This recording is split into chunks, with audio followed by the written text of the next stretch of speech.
I thought Ida was looking at me. I didn't call her his name just now. So probably.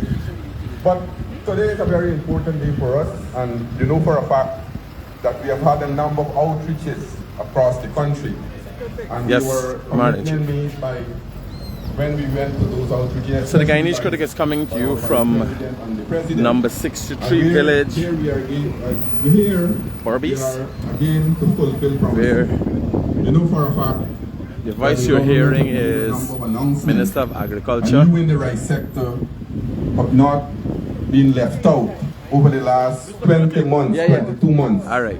I think the farmers of this country have given, the government has given a lot of help, and we should put our hands together to the government for those help that we have received. In Region 6 here, we have approximately 63,000 acres of rice normally.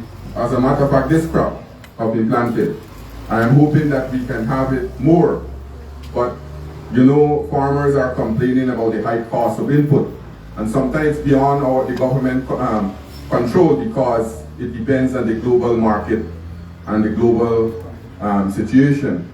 So as a government, we have been trying to ensure that we make allocation to the various sectors to ensure that we ease the burden on the productive sector.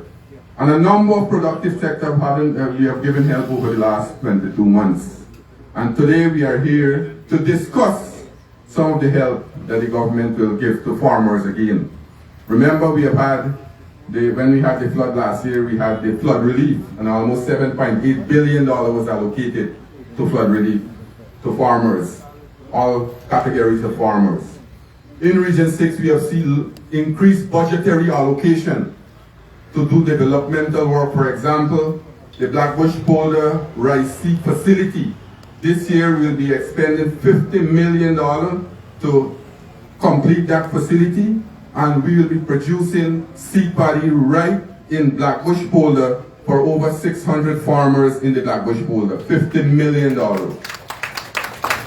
Right here in the 5274 area, almost over $1 billion will be expended for the 58 and the 52 farm to market road, where thousands of acres of land will be opened up so that you will be getting those land to plant. So the agriculture sector in Region 6 is poised for development, and we as a government, we are ensuring that we are making the necessary allocation to this important sector. You know for a fact that the government, although now we are an island gas producing country, the government have been making more and more budgetary allocation to the agriculture sector, because today food security is important. Food security is important, and our government is playing an important role not only in Guyana but in the region for CARICOM. Only recently we have had a successful agri-investment and expo at the convention center, where a number of international and regional agencies and heads of government from Caribbean have attended. So I don't want to keep you more long. I know, and the Vice President is encouraging me to speak, but as I said, more and more allocation we'll be making for Region 6, more and more land will be opened up. You know for a fact, only yesterday, we have had meeting with farmers at that part, at the Skeldon area, to develop those lands that farmers own there. Almost 35,000 acres of new land will become under cultivation there, in terms of making infrastructural development there in canals, roads, open up new lands. So when you look in Region 6 per se, we have the ability right now. We have close to about 75,000 acres where we could cultivate rice alone. Cash crop and livestock farming also will be coming under the spotlight, where we'll be making more allocation. Because recently we have had discussion with investors from the state of Roraima in Brazil for them to come and invest in Guyana, not only in rice, but also like livestock on other crops. We have been consolidating the traditional crops that we have been cultivating over the year, and we have been increasing in those fields. But what we are embarking also now on new crops, things like corn and soya, where we can increase increase production in certain fields like in the poultry industry. If we want to increase poultry production, then we have to have other crops to support that. And we have to produce our own feed. That is why we have started last year 125 acres of corn and soya in the intermediate savanna by Ibini. This year, by the end of this year, we'll increase that to 3,000 acres of corn and soya. And we are hoping in the next 3 years, Guyana can be self-sufficient to produce its own corn and soya for demand. Every year, we are importing almost $30 million in corn alone for the feed industry. So you could see in the agriculture sector, we are moving and we are advancing. We are now in discussion with a number of investors to come and partner with our local farmers to create investment opportunities. They can bring in the capital also and bring in new crops. So all in all, I think the agriculture sector is poised for great development. Great development. We are looking now because of the crisis in the world. We are seeing that some countries are having the money and they don't have the items to buy, the commodities, the food to buy because of the pandemic, the crisis that the pandemic has caused around the world. We have seen also the crisis with the war in Ukraine and Russia that they have caused. When you combine Russia and Ukraine together, they produce almost 30% of the world production of 30% of world production of wheat. We have recognized that. And as a government, we are looking now to do trial to grow our own wheat. We have had discussion, as I said, with some investors, and shortly, before the end of July, we'll start. We have already started the trial indoor. We'll be going now in Region 9, where we'll start a trial of 5,000 acres of wheat with investors from Brazil. We are looking also to develop the highland rice in those areas. So generally, for us here, we must not only think about these small things that we have been doing over the years and continue to do it. If we want changes, we have to change the way we have been doing things. Sometimes as farmers, for example, yesterday when I investigated the matter, a matter was raised with the Vice President. Some people from the 54 area, raised an issue that the Makundu area then has been flooded out. But it's not a problem with the infrastructure. The problem is that farmers are opening the box and flooding out the other farmers. So sometimes we do things to protect ourselves and we damage the entire area. Those are the things we have to stop. We have to stop tampering with the structures that government is building around the country. We are spending millions of dollars to do these structures. Sometimes farmers pump water, they put it halfway on the dam, and the water runs from the dam and cut the dam at the end when they finish pumping. They don't care. We have to go back and spend a lot of money to do those things. Whereas those money could have gone to do other structures. So comrades, all these things we have to take into the development. I think today here is an important day for us. I will like to introduce to you our Vice President. He will address us. At the end of that, we'll have a general discussion. So ladies and gentlemen, join with me in welcoming His Excellency, the Vice President from Jagdeo.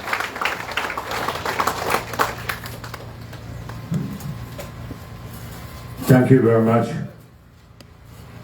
Thank you for being here, comrades. Today, I'm here primarily for one purpose, but I want to use this opportunity to talk about several things. And so, the primary purpose, as you know, is the President has announced a package of incentives for farmers, some help for farmers. $1 billion for assistance to buy fertilizer. The reason this has been done is based on representation from our people when we traveled across the country. Regions 2, 3, 4, 5, and here in 6. Many of the farmers have argued that the price of fertilizer, in spite of the fact that when the BBB got into office, We removed the tax that APNU had put on fertilizer, the 14% VAT. In spite of that, the prices went up. And we have had to explain to people that oil prices, because oil and gas is the base for fertilizer industry. So every time crude oil goes up, the price of fertilizer and everything else goes up. And oil prices have moved from $28 in 2015 per barrel of crude oil. Today it's $120 per barrel. So it's a steep climb, largely because of recent, it's largely been because of the war in Ukraine. And so once fertilizer oil prices go up, fertilizer will go up. We removed the taxes on gasoline and diesel. It was 50% tax, it's down to 0 now. But there is nothing that we can do because the price has gone up. So we recognize that fertilizer is a big input into agriculture and particularly into the rice industry. And if people have to spend more on fertilizer, it will cut their profit margins. So we wanted to do something to help, and that is why we've set aside this sum of money. But we've had some terrible experience since we got into office about distribution of aid. The COVID grant that we gave to every household in the country, $25,000, we had attempts by many people to collect money that they didn't deserve. More than one person from a single family trying to collect more than one set of resources. And many times this has happened in our own communities, strongholds of the PPP.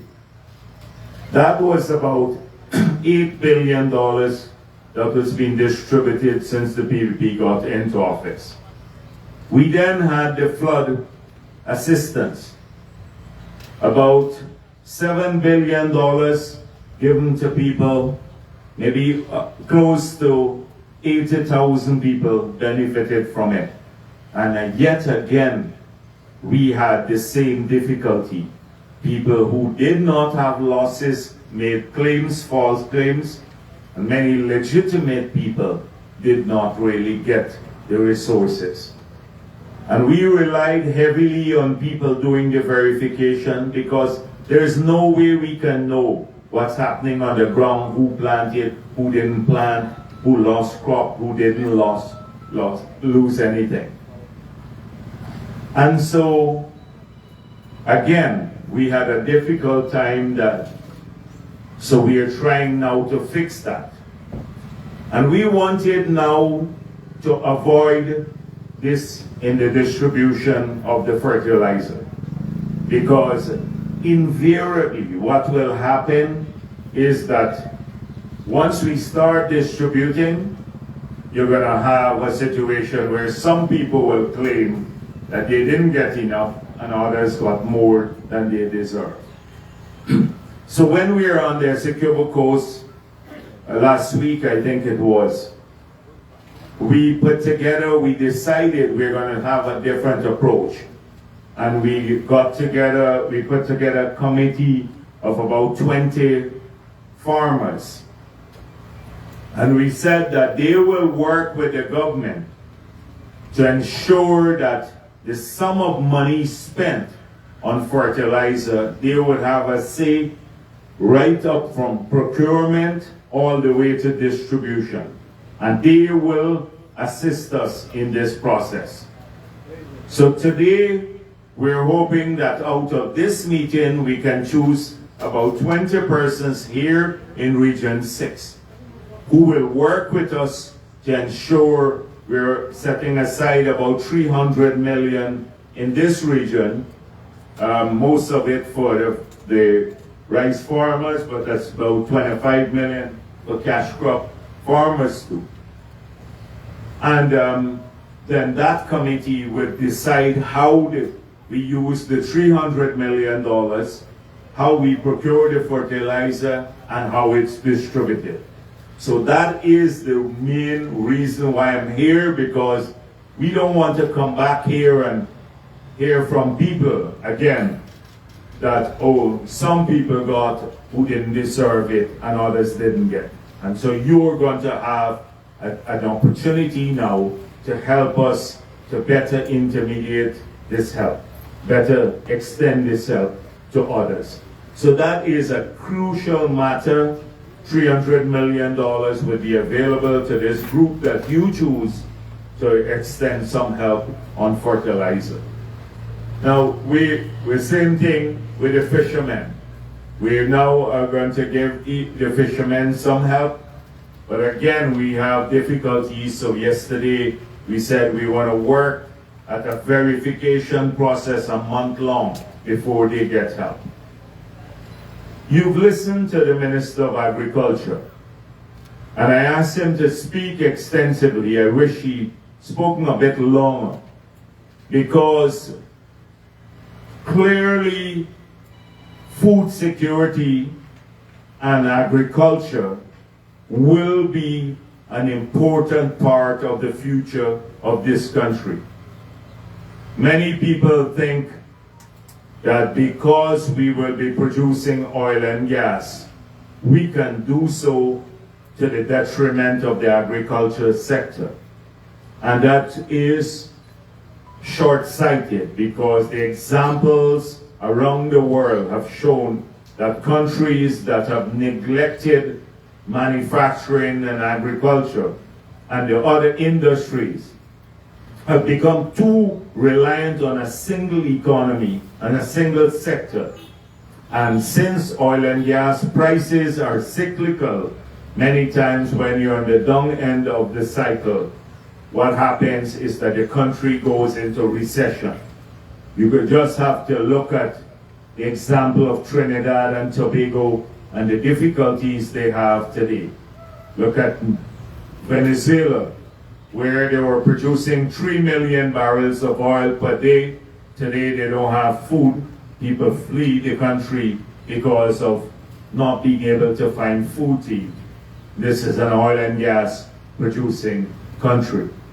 So we made a determination right at the beginning that agriculture would be important.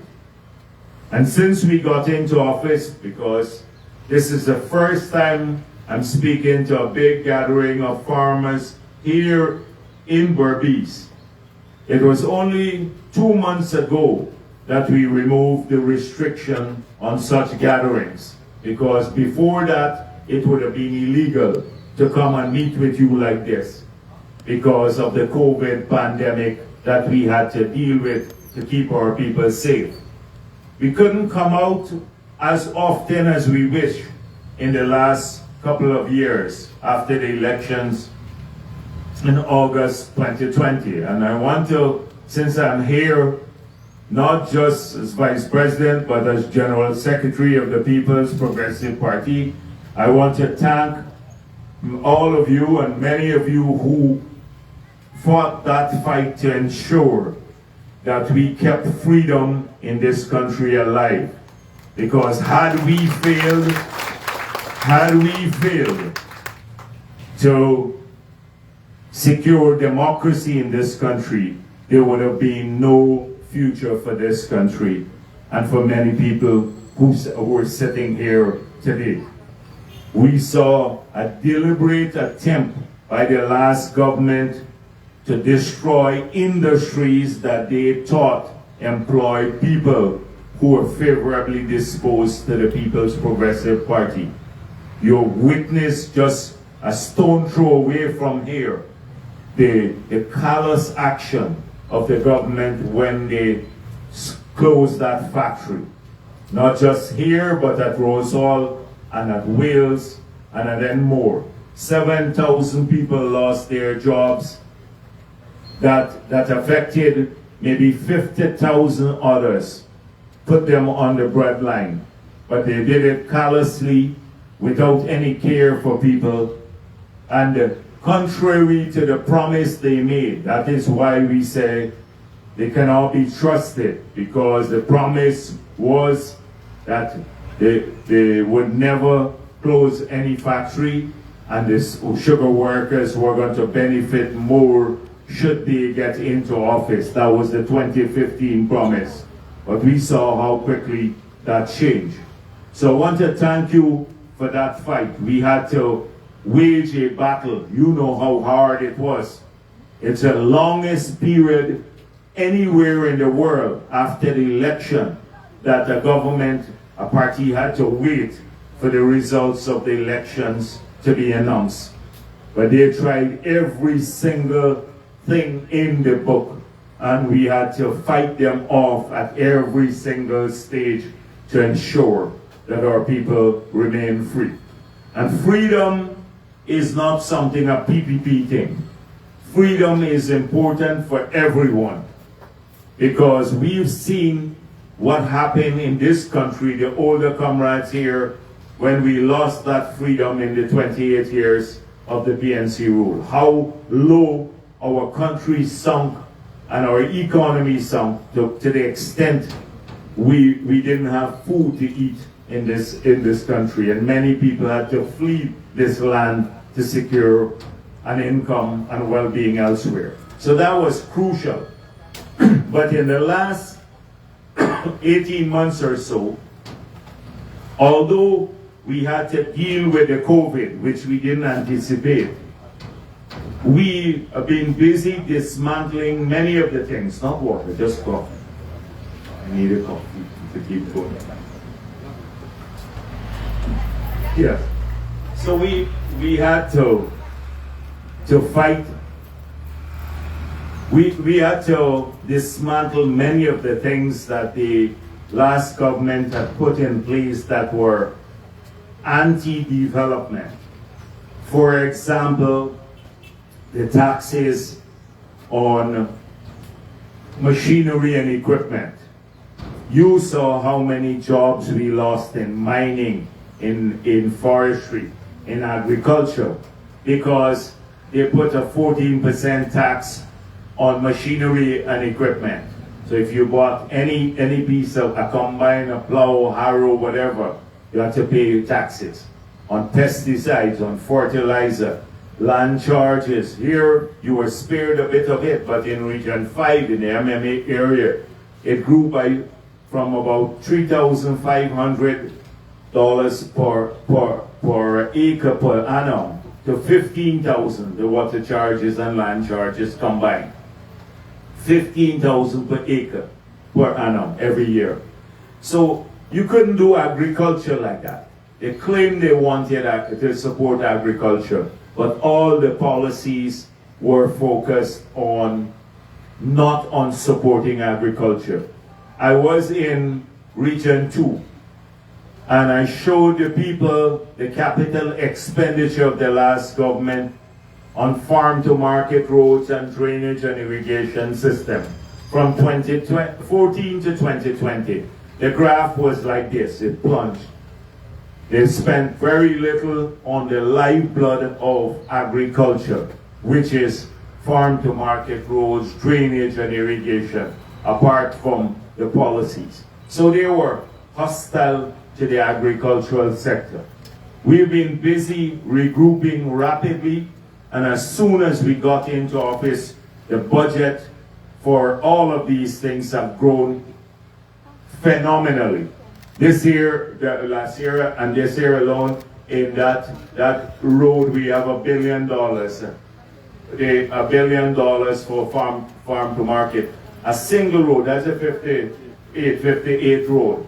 $1 billion alone set aside for that road. And that is more than they spent on drainage and irrigation and farm-to-market roads in 5 years. And only on that one road, we've set aside $1 billion because it's going to open up more land. Now, before the Islamic Development Bank, we have several of those roads to be done, the big roads. And so over the next few years, you're going to see us start doing almost all of those roads that can open up more lands, so that our farmers have better access. We're on the drainage and irrigation. We have increased expenditure. We bought more equipment.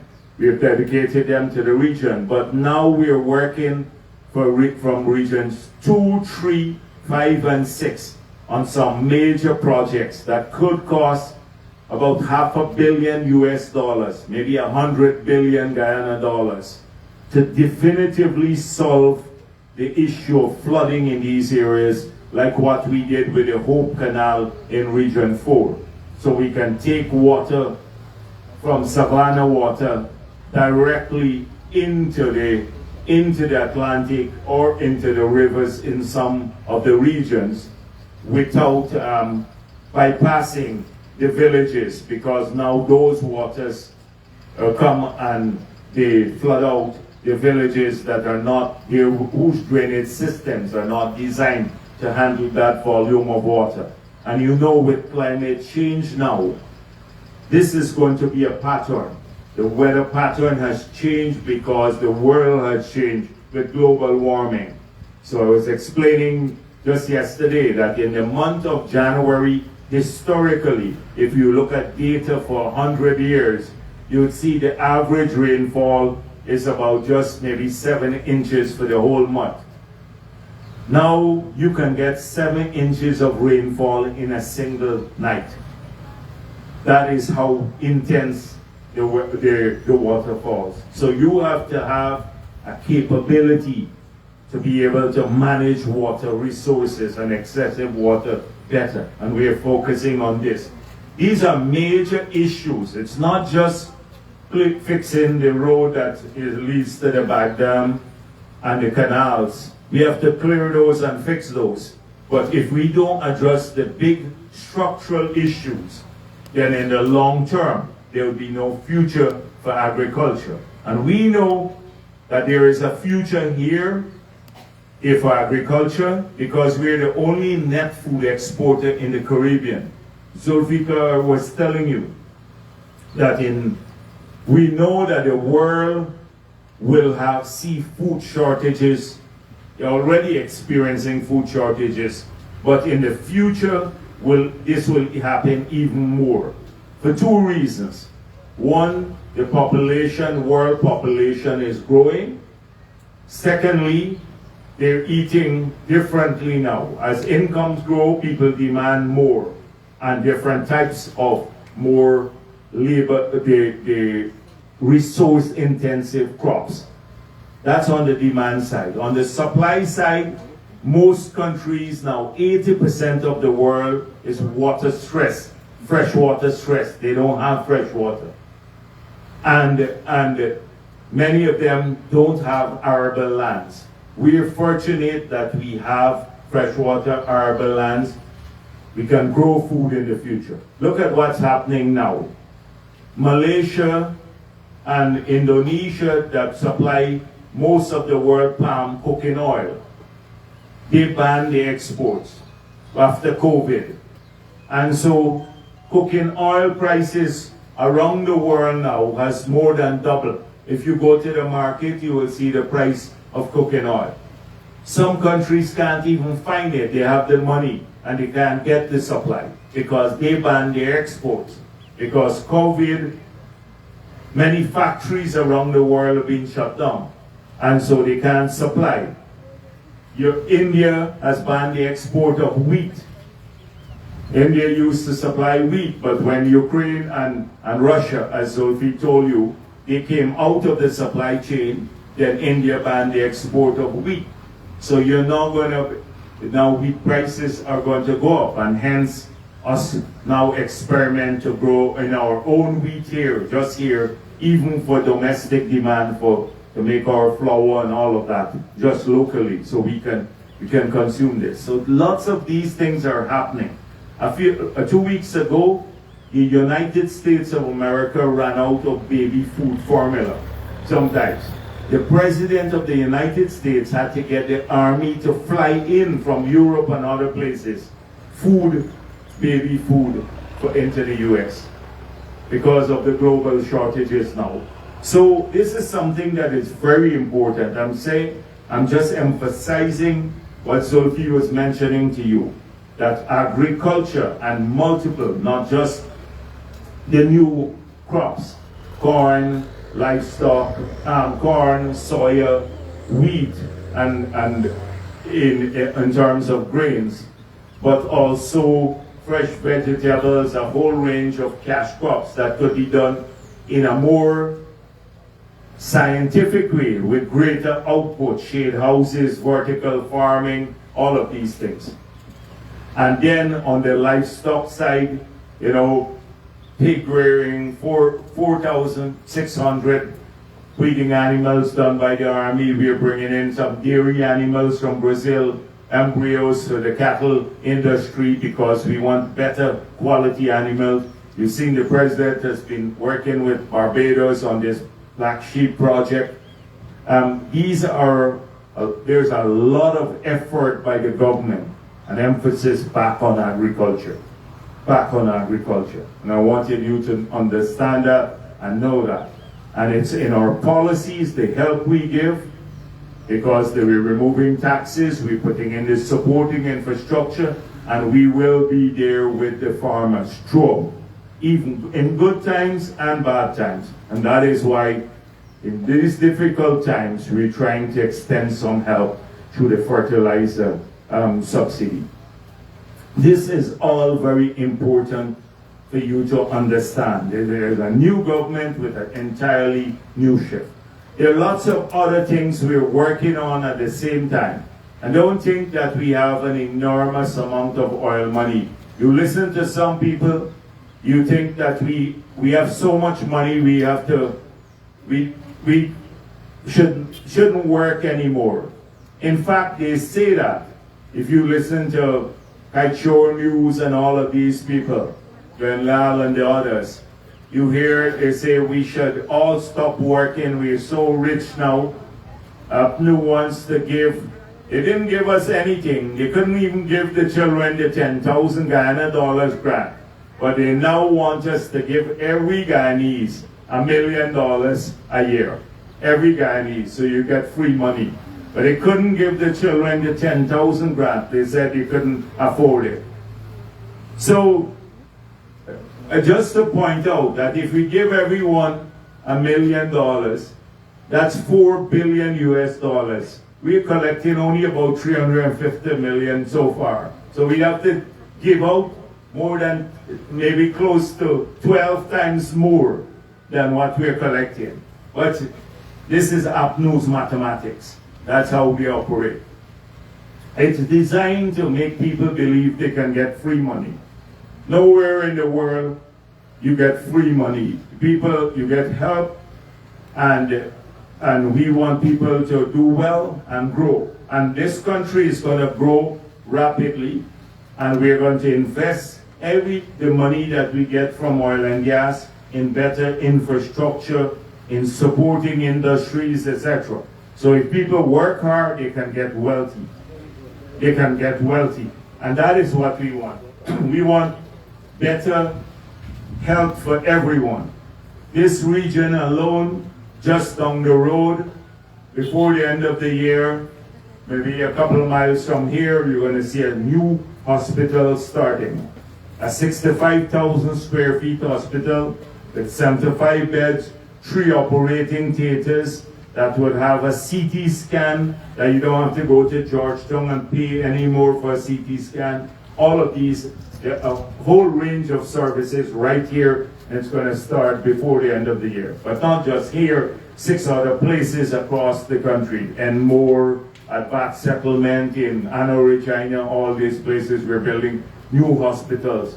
We're building a maternal and children hospital in Georgetown. It's going to be one of the best in the world in terms of services. So if we have encountered problems with our children or women that need specialized care, we can do that.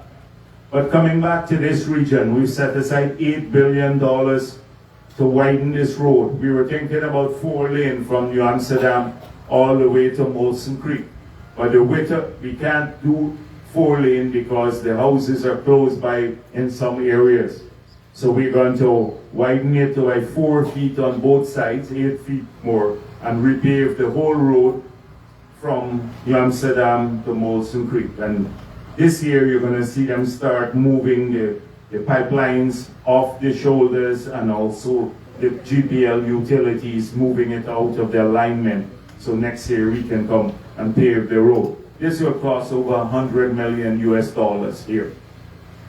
They're going to upgrade New Amsterdam, Port Moran, the hospitals there.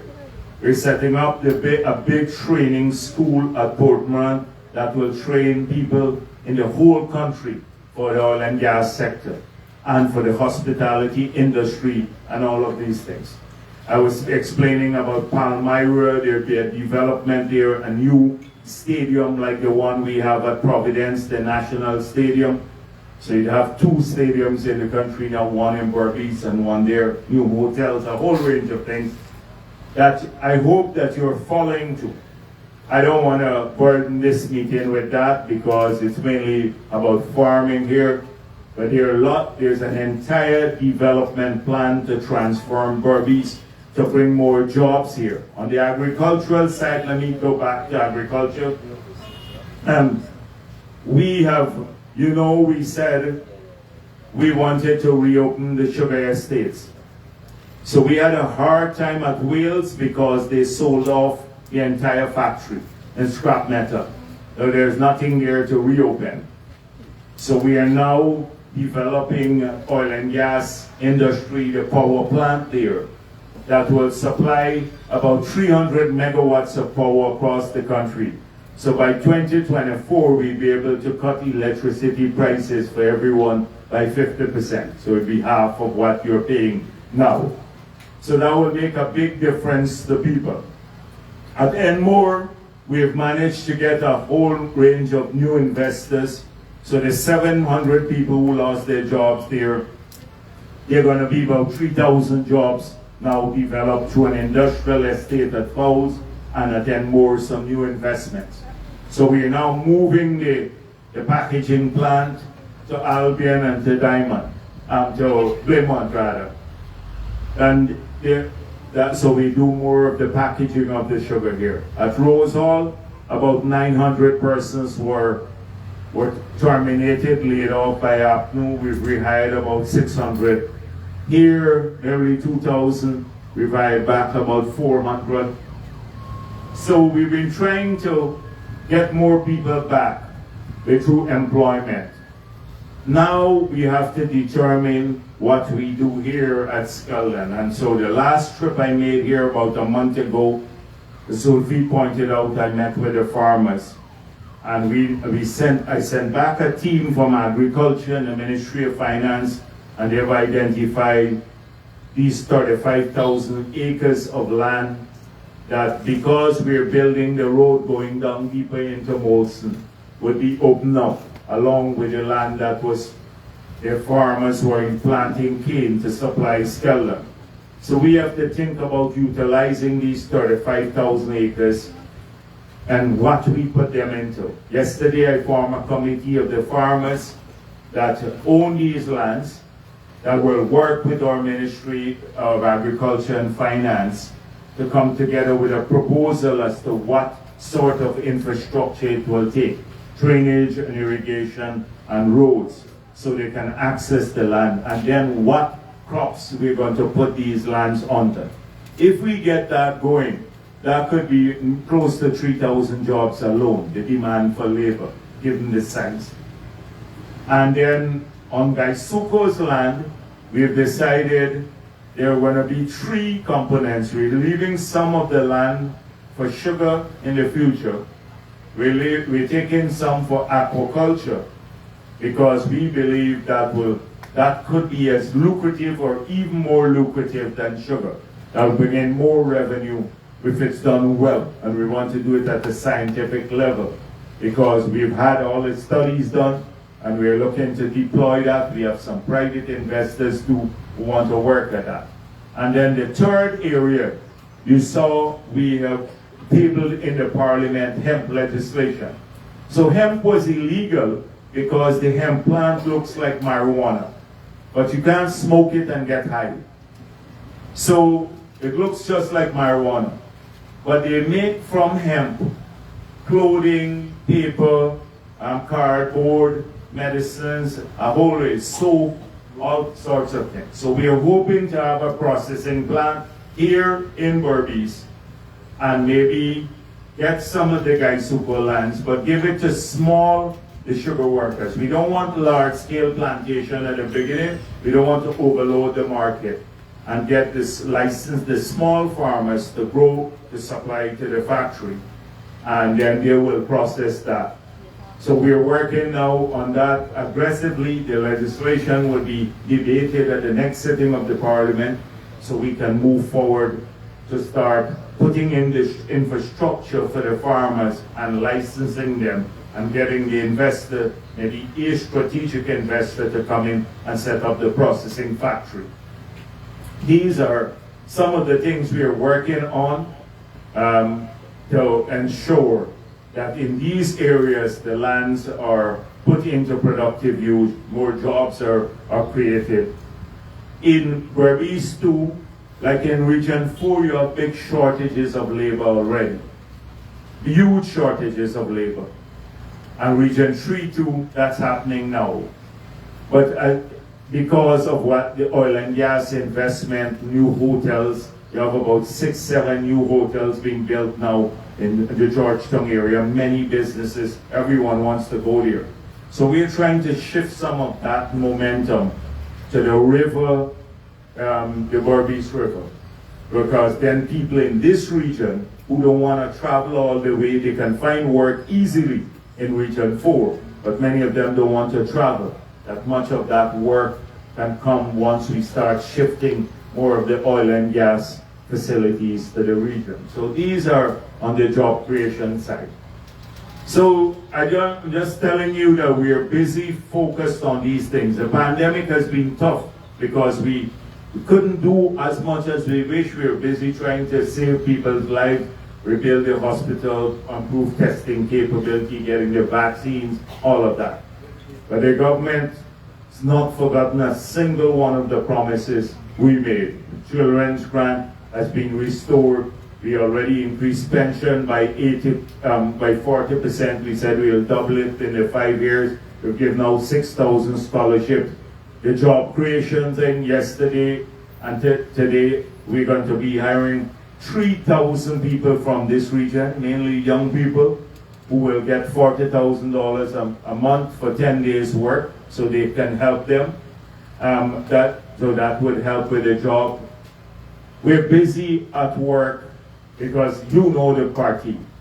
Once we promise we get something done, we will do it.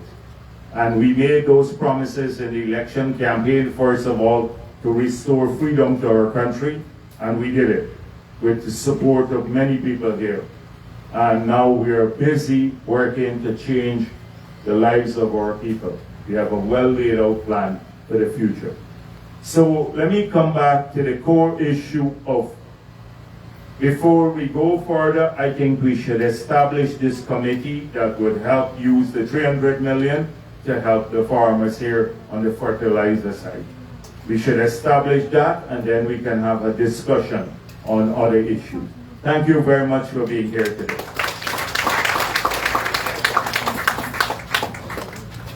Thank you very much, Vice President. The cover, let me hear you again for the Vice President. We have a lot of information. And how we did it in the SQ, I think that the Vice President mentioned that we should have a committee which should form transparently.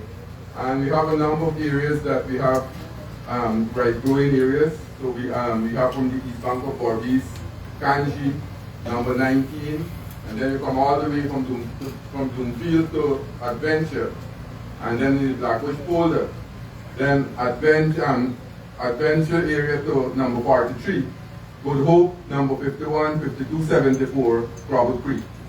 So I think we should go into the community and hold meeting. We got about 10 areas. We have about, increase it to 30 and I said 25. Okay. 25. Instead of 20, you have 25. But if it's 10, you would have an even number. You can't get No, I put the figure like East Bank Berbice 2, number 19. No, depending on the cultivation I use. You do like 19, So no, we can increase it. Because we will increase and have more people, we have better transparency. Right? The large area we can, like 5270, we have 4 persons instead of 3. Right? So we have to do that. But we can't do it right here because we have to go into the community. I think we worked with the RPA and they did the SQ one. Yes. So we'll do the same format in Region 6. Before this weekend, we should have the names. Siraj is here, Rambridge, and we have our GRDB people with the other people around the region. The regional chairman. This might work in But I know sometimes there are reluctance that don't let RPA or GRDB steer you who you want to choose. Because later you're going to say, is RPA choose the people? And then something went wrong. You have to choose the people. They're there to assist. Right? They're there to assist. Because next thing you're all going to come and complain that we send Siraj to choose the people. And that's so. So please make sure that you choose the people, but RPA and the others will be there to oversee the process that is done transparently, okay, and the government officials. So Siraj, make sure that we oversee. So we have that now. Seeing that we have that, I will open the floor for discussion. You could raise any issue. The Vice President is here. We have a mic. So who is the first person?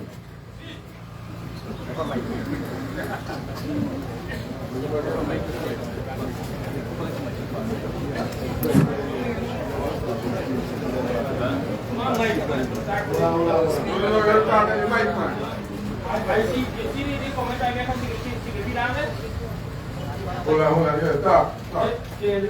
Why are you there? I think what I do, I do for 19. What are you doing?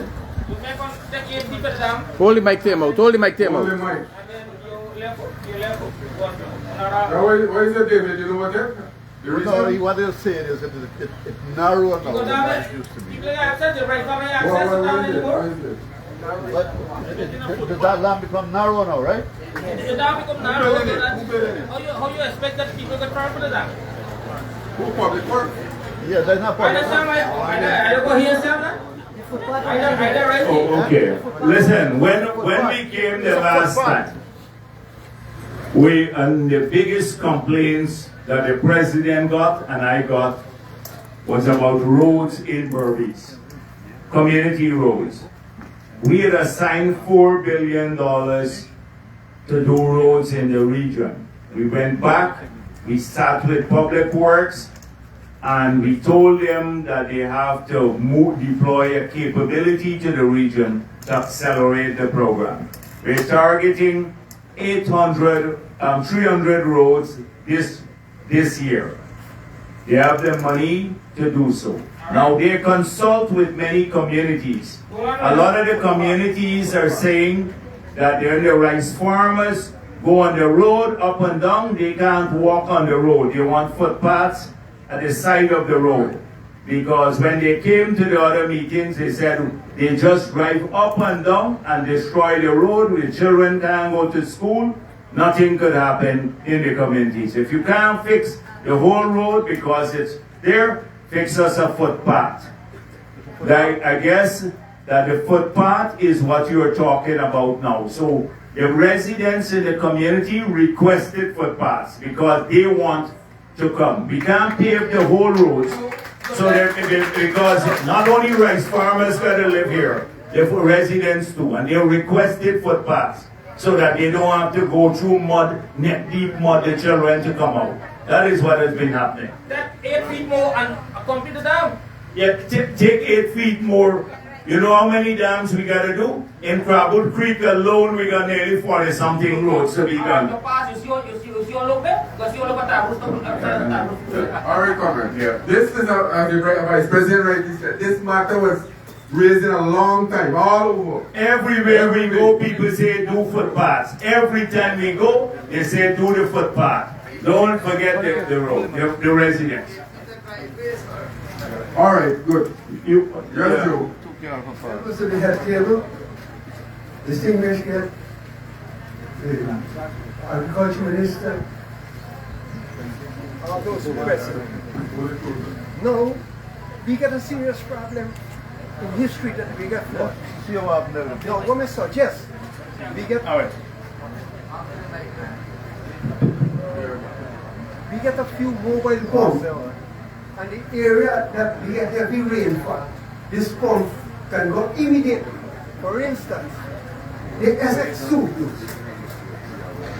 So, Zulfi just said we have 14 mobile pumps coming later this year. Yeah. So you're going to have some deployed to the region. I tell you, we get another problem. When the savannah flood, we are the ones. They normally bust the dam. Yeah, we know. When the savannah water coming. Now we get the other problem what we understand. That foreign black bush water come to the Oaks area. And I think that something Hold the microphone. have to be done. But you know. Yeah, but comrades, cutting. How we can't watch this all the time. Zulfi can sit down and watch the whole day, or we can. And the thing is that is the residents do this, and then it affects some people, and you know, because I know they want drainage, but other people don't want the water too. So this is where we're caught. And it's policing this issue in the communities themselves. You heard what I said about Savannah water. I know the water going into the cultivation and also into the housing areas. We can't handle that amount of water. We have to find a solution for bringing the Savannah water out, bringing the savannas without putting that water back in the drainage system. Yeah, let me just explain to you. When Berbice cannot end, you get a coker there, a two-door coker. I think that if you all get it to function, the government get it to function open, and all the coker have to open properly, the two doors. Apart, they don't want to criticize the fishermen. If you go S66, them both lock up the creek. You know, criticize them because they got to live.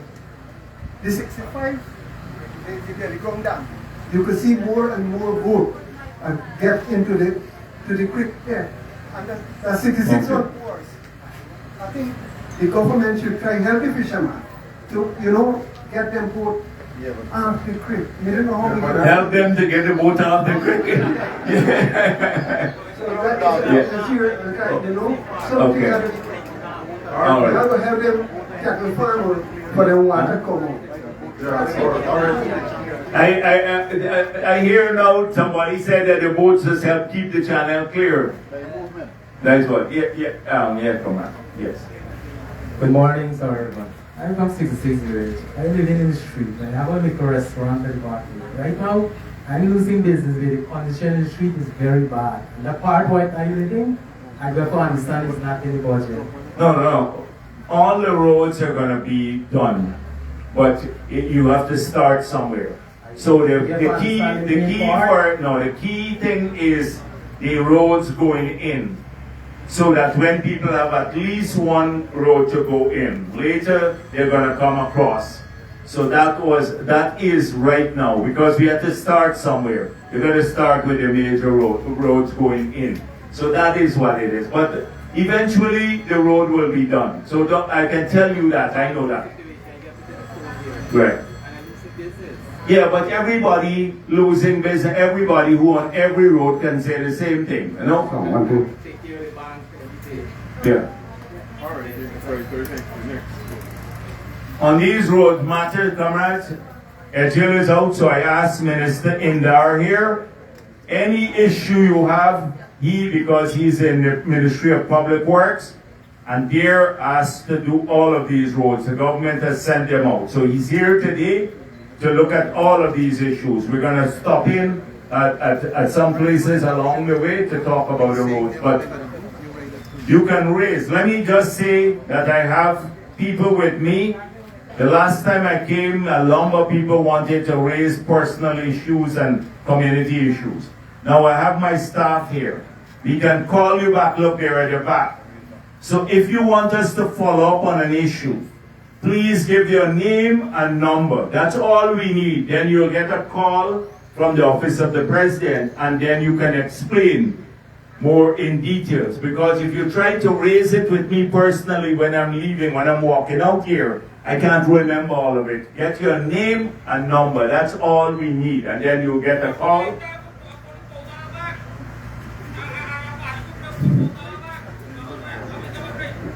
Anyhow, he got something else here.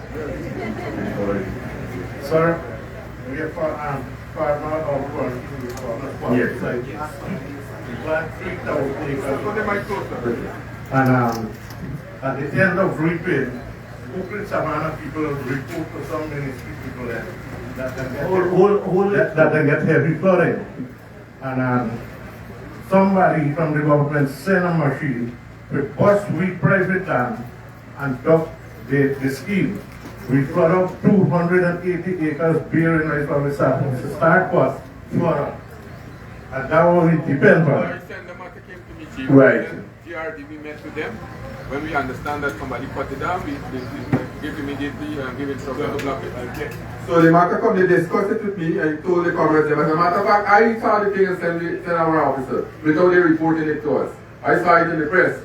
And I told them that we'll help them to get back that 280 acres that they lost, help them from our side. But we seal the breach where the farmers cut on the dam for the water to come over, because they were cutting the dam to drain through 52. And probably the water back and go into the rice field and dump the field.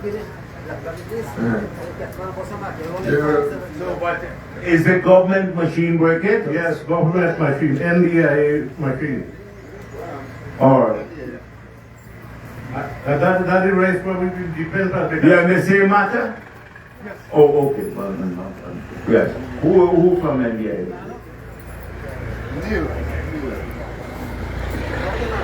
NDIA, who? Right now? Yes. Okay. All right. Yes. Find out what you.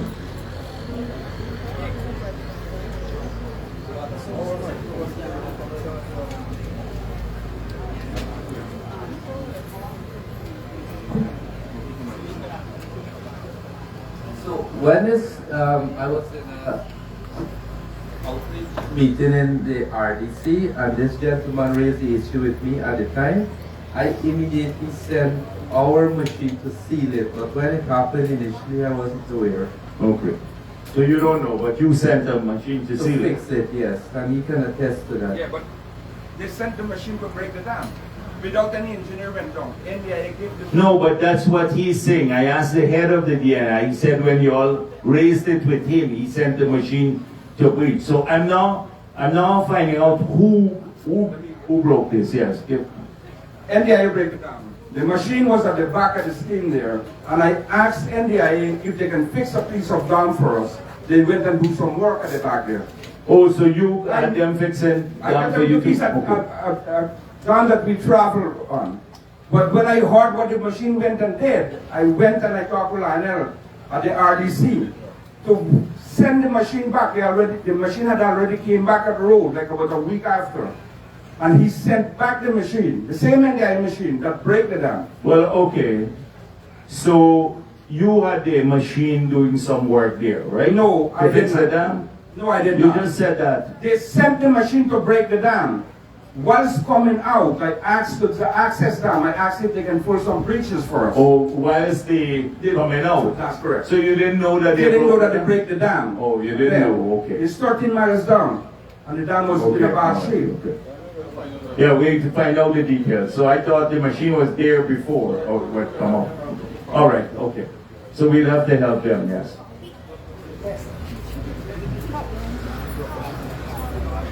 Good morning, everybody. Now, the streets that are about to be rehabbed, I would like the government or the Minister Siraj, we have a serious problem with GWI because they are doing, let me say it plain, catwalk.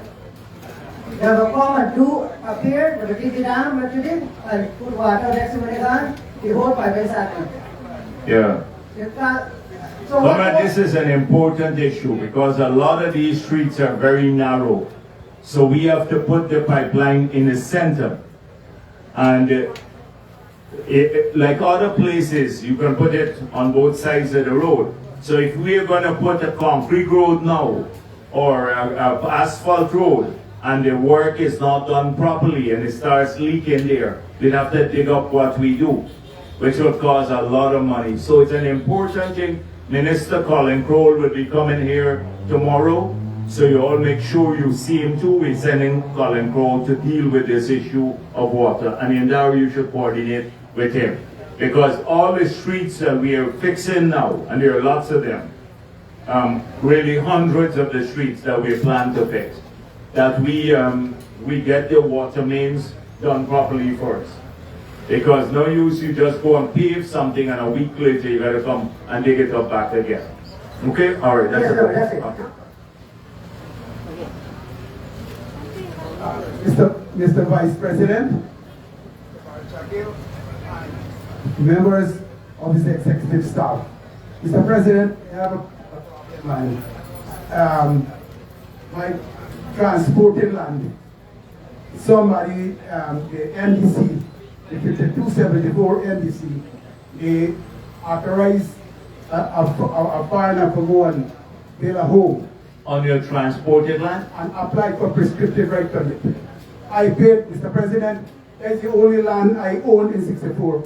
And I work Drakeat in Georgetown and come and buy that land, lot 61. How long is this man on the land? Here what happened. I migrated in 2007. And this man, I don't know where he came from. But we have false documents here stating that he was in since 2000 here, which is lie. Everything is lie. All right, we'll give you a name to Steve at the back there, and let's see what we can do to follow up on it. You know how difficult it is once it gets into the court, because if he is applied to the court, there's very little we can do. But let's see. Give your name and number at the back. Thank you. Right, give this girl. Good morning, everyone. My name is Nolcha. I'm a farmer wife from number 51 village. I have a farm in the 51 area. This, I don't know his right name, I know him by Bracco, the Makali Bracco that maintain the, looking after the sluice, the oak at 52 drainage canal. Right now, sir, we have a very, very high water in the land, 51 land. When you tell him what open the coca, you open the one coca door halfway. When he opened the coca door and you talk to him, he said he get order from region. I guess Comrade Armagan is here, and he could say something. He get order from region not to open all to coca. All right, give Armagan right? the thing. That one. Two, the other day, Comrade Edgel come in the area. The two door, they right up a air. Yeah, well. Right now, me don't prepare 50-acre land for Shire. Me cannot sow paddy. Last time, the last 24-acre rice, me only get 15 bags seed paddy day before yesterday. Okay. Well, let me hear Armagan. You all gotta, because it falls under the region. Yeah, let's. We will not do something like that to encourage anybody not to open the sluice when the water is high. We always encourage them to open the sluice when the water is high so that the water can get out. But this particular operator, we seem to be having a problem with him because the water users a few days ago also came to me saying that this chap is not attending to his work on time. Well, Armagan, what do you do about it? We're going to dismiss this like What you going to do about it? You got to do something about it. Yeah. All right. Okay then. This guy will have to go. All right. Yes.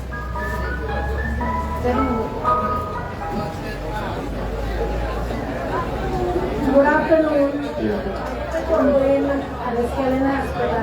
I visit the hospital always. And this doctor is Dr. Campbell.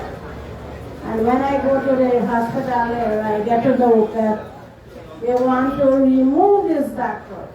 And he is a very, very good doctor. He treats us very nice, and I don't think we want him to remove. So please, All right, but I don't look at, you see, the ministry got its policy of moving people around and stuff, but we look into it. We'll look Yes, into we it. don't Make sure the guys at the back get your name and number. All right? Okay then. And the next thing now, you people say you're making the road till it Morrison Street. I'm a widow, I don't have a husband, and I buy a lot of land here for years. You buy some land there? Yes. Well, your land will become very valuable. Yes, and I said Don't sell it, keep no, it. Yeah. I want to see if the government can help me to. I want to plant fruits, and I want. Well, you should. The committee we establish is to see that all these lands.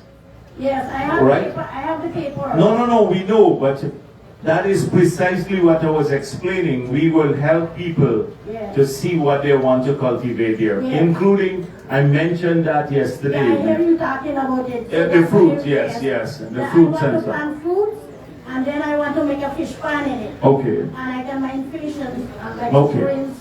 So I don't know if I can get help from the government. Yeah, well, give them your name, but join the committee. Let her join that committee too. Yes. The committee that we established.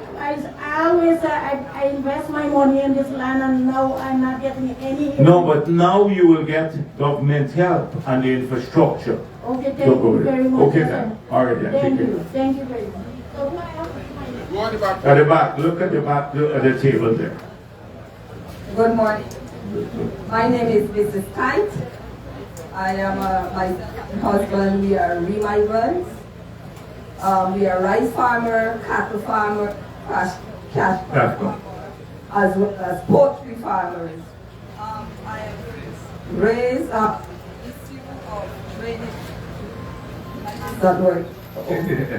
I have raised the issue of drainage problem within the Bushland Adventure. We are planting rice at Norney, Kitlonan, Blackbush, Auckland. We have sown about 90 acres of rice currently. We have sown about 90 acres of rice currently, and we lost about 82 acres.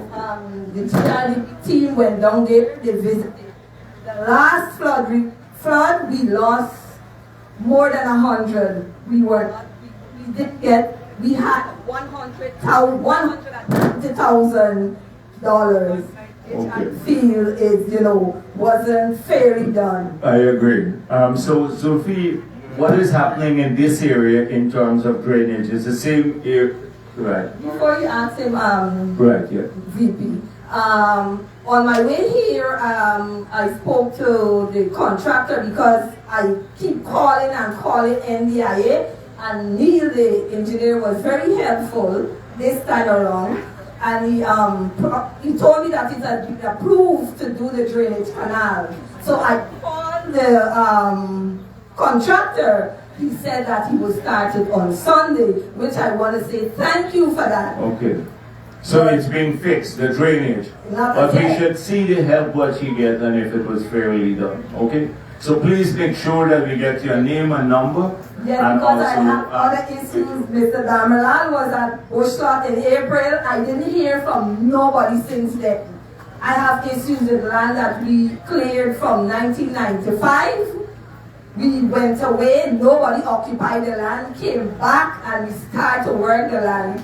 And just before the election in March 2020, it was taken from us and given permissions to other people within the community who are not planting rice. We are currently planting from since then the land was overgrown. All right, let me look into it now that it's coming, that all of those things will come to the office of the president. So we will look at that. What you put down your name and tell them, we'll call you and find out the issues. And it is somebody took away the land. Oh, it's the last of They gave them permission. They didn't give them leases. Leases. They gave them permission to occupy the land, but we are there. We have been there from. Yeah, they've done a lot of these things and left us with a lot of headache. Because now if we go and take it from those people, they say that we're discriminating against them and all of that, you know? Yes, I know. So what are you saying? That, So no. You understand the dilemma we're in. From 1995. So the entire committee. let's see if we can get a legal process going. Let's talk to you separately.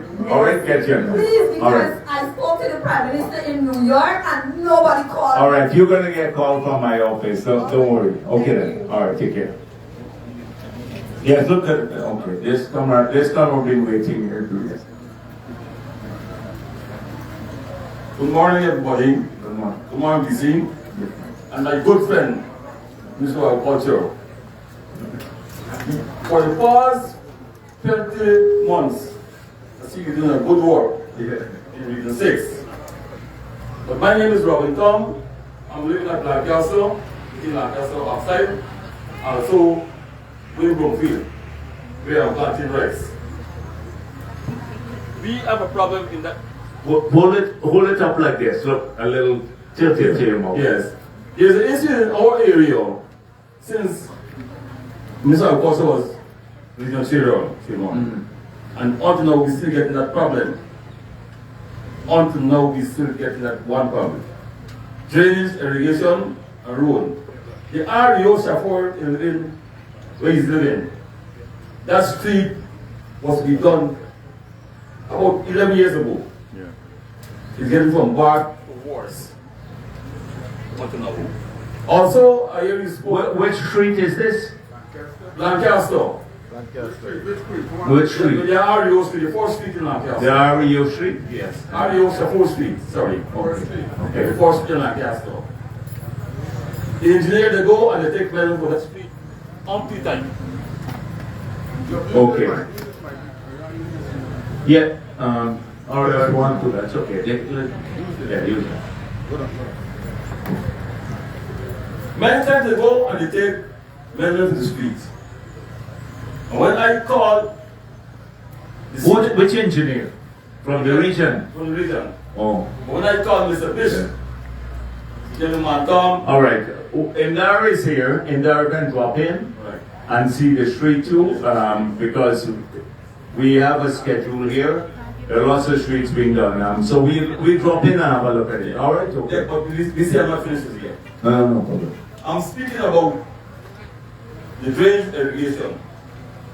And also, on behalf of my colleagues, Compton Green, he's buying cattle on a very large scale.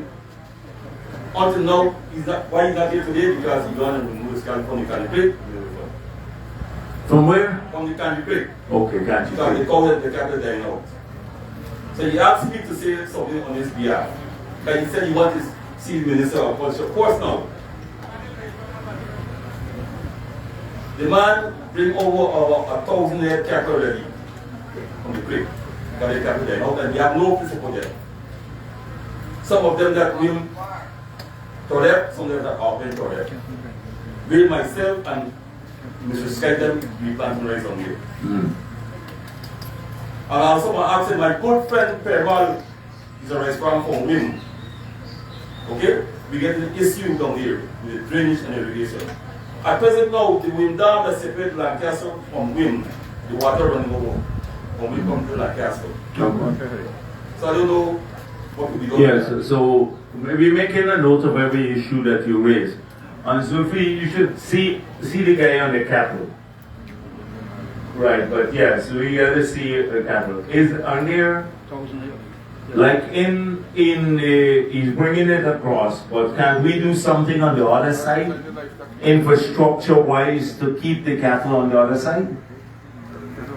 Right, because if you could keep the cattle on the other side, it's better. So let us examine it. And apart from that, I hear you mention that groups will form. Groups will form in the area. So I would like to be a part of the group. Yes, well, make sure that you go to the meeting. Which area is this? Right. Okay then, all right. Okay. Give this.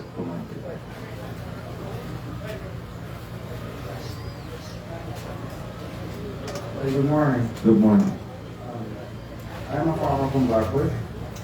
I face a difficulty losses from the big flood for now.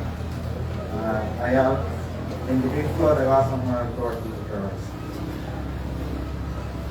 now I try and recover. I think I became farmer first. I try and I try to plant. I plant 100 acres. Now the rains keep falling all the time. I can't reap the rice. Rice still living all the dam finished in Blackwood. So you can't reap it? Can't reap. I carry the GRD people and they check it. They went to The rain? Yeah, because the rain, every day we got rain in Blackwood. Right now at the present time, the water keep coming up, the water go with 2-3 days, the water go. Forward, the rice keep going up and the water. Going on, yeah. And go up. So we should see what help we can give him, yes. Make sure that. Give your name down to Zulfidiam and make sure. Yeah. No, it's rough because as I said before, this rain is falling. I hope that I Yes, I know. can't pay to go to Wait court. I got to carry the court. All right. We take down here. Give the tongue. Yeah, Mr. Zulfi. Yesterday I was at the concerning the same cow what the gentleman talked about, right? The cow is in less than like 300 to 400 that cow, right? And we plant rice, you get more farmer there back there get rice. The rice only like 18 days and the cow them just see the field show green and they will walking and damage up the rice. Yeah. That's precisely why I said if you can keep the cattle on the other side, you know. Yeah, so you got to meet quickly with this guy. So here now, you all meet with Zulfi today to want to talk about this. All right, later today, because we need to get a guy who owns a cattle too to be part of the conversation. So you can't. We got to help him, but you can't damage the rice farm. Yeah, what the problem? The cow them nobody now look after the cow. They just lose Yes. and the damage. I understand. All right. Okay. Yes. This guy been trying, you know, yeah. Sure. The girl problem that you have, the people that you do have to do that. The plant is only wrong field food just and get no water, get flood out. All right. Make sure the name, right? Yeah. We give you a name and stuff to see what's going on. And you see how this farmer talk about it? You see how that this guy and apart from that, you get some cattle farmer, you get land and rent them out and put them open on a farmer land. Oh. Well then that shouldn't be. So if you're going to Blackbush, you might want to do that. You might have to have a meeting in Blackbush and try to solve these issues, try to make a visit. Good afternoon, sir. My name is Melvin Keeley from number 65 Village. There is a lot of issues I'd like to raise about the fishing industry, what we talk about. The people that mostly get sick about it is fishermen, but we have vendors like what buy and sell shrimp. Like how can you know about that? Like the people that know buy and sell shrimp and what and sell, like they have the help from the government over the No, it's mainly the fishermen. If we go, we got a lot of men selling soon, you know, we got to try to narrow this thing. You heard what I said at the beginning, right? Everybody suddenly a fisherman now everybody going to be selling. So, of course, I understand what you're saying, but we can't just sometimes limit the thing, right? You understand? And the next thing too, sir, the people in the squatting area of number 65 village, we have two sets of people. One of the over part and one of this over part. There's a lot of Amerindian people who migrated from Oriala, Sabaruta, and they just squat and they give a little, house. And these people need us help, like farming lands. And Okay. they can ask me, like, when they come So you should go on there. Okay, so you go and let's look at the people if they need some help. All right, you've been there a while and it's regularized? Oh, unless it's regularized, you see, you can't put in power. But we should see if it is public lands, whether we shouldn't regularize it. All right, so let's get a report. We'll ask the regional chairman to appoint it. And the next thing too, sir, he was talking about the cross street and the main street. The main street from the health center, the number 65 health center. When the tractor them come out, the health center for the pregnant mother when they finish clinic and can't sit in the health center. I raised the concern many times with the chairman of the NBC And it's the same thing done. And in the same cross street, if you go there right now, more every day when the rainy season comes. Yeah. And the cross street for going, there's a lot of small businesses going on at the back with people buying vehicles, all kind of thing, but every day they won't follow. Yeah. So we gotta do the main roads going in first, right? So they can get in. And then we gotta come across, right? So that is how we are starting. That's what we get. We can't, since we can't do all at once, you gotta make sure that at least people are part of the street that they can drive in on. That's good. Then later we'll come and fix the cross streets. But we look at it. In there we'll look at the roads. Okay? So let me go on to the other young lady. The roads are important for us too. Good afternoon. I am Mrs. Green, the person that owns those cattle. Since about 12 years now. The same cattle they're speaking about that the gentleman raised? Okay. Yeah. We have been mining cattle at Open Savannah since, and there's nothing has been done concerning the flooding at Open Savannah. Last flooding, we lost hundreds of heads, and there was nothing done. There was nothing done there, and to come back and No, but come on, you understand. we have no choice than to bring them on the road. That's the only way to save them. Yeah. And the part that he said that nobody's looking at, that's not true. Because every morning my husband goes there and turn those power. Every morning he normally goes there with his cars and turn back those power. Okay. But you're going to meet with the Minister of Agriculture to look at all of this, including what help we can give. But the problem bringing the water down from the Cookrick Savannah, you know the problems. Now, I think what y'all need to do there is to put a farm back pump at the Cookrick Savannah where it will take the water back out of the thing and put it into the river. That's the only alternative I see here. Back into the Creek. All right, well, when you meet with him, be at the meeting. That's why I asked when he meets with the farmers there that you all be present too, okay? So make sure that you attend the meeting. All right? All right, this is the last thing because I have several more meetings. But anyone who doesn't get a chance here, please give us your name and number. You're going to get a call from us later on any issue, right at the back there. So please do that. Okay? I am the original from the Bush Cooler. I was laid off from Guyanese Scaling Estate, and since then I have been planting rice. And rent is a problem for me. The rent is very high. And also, as soon as I develop a land, somebody else go and raise the rent and take it away. And I'm asking if the government can assist me, and I have about 20 other young people like me. We have machineries, and if we could have some lands. So if it's a group, a youth group, we should try to help them. Come and see the Minister of Agriculture. Okay, thank you. Right? Give him your name directly because he works. So you would have heard residents, farmers as a matter of fact of the... Last one. You get through? Yeah, right, man. Let me talk with you about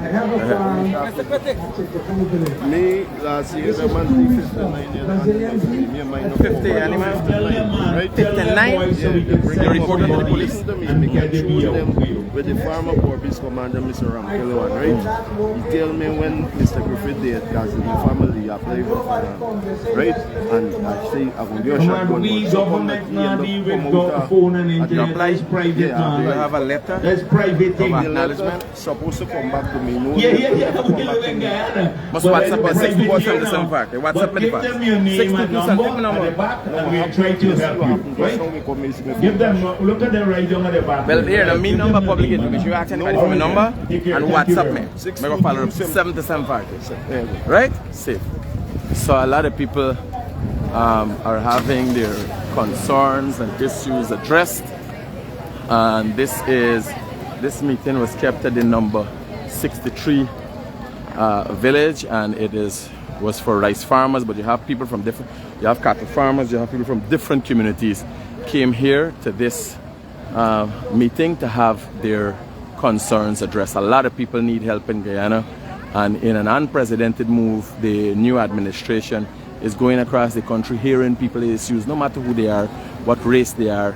You know, they're not looking at face what party you're from, but in tune, coming out and listening to Guyanese. Once you're Guyanese and you hear that they have a meeting, you can come and have your concerns addressed. And again, you could be from home and look at it live on the Guyanese Critic.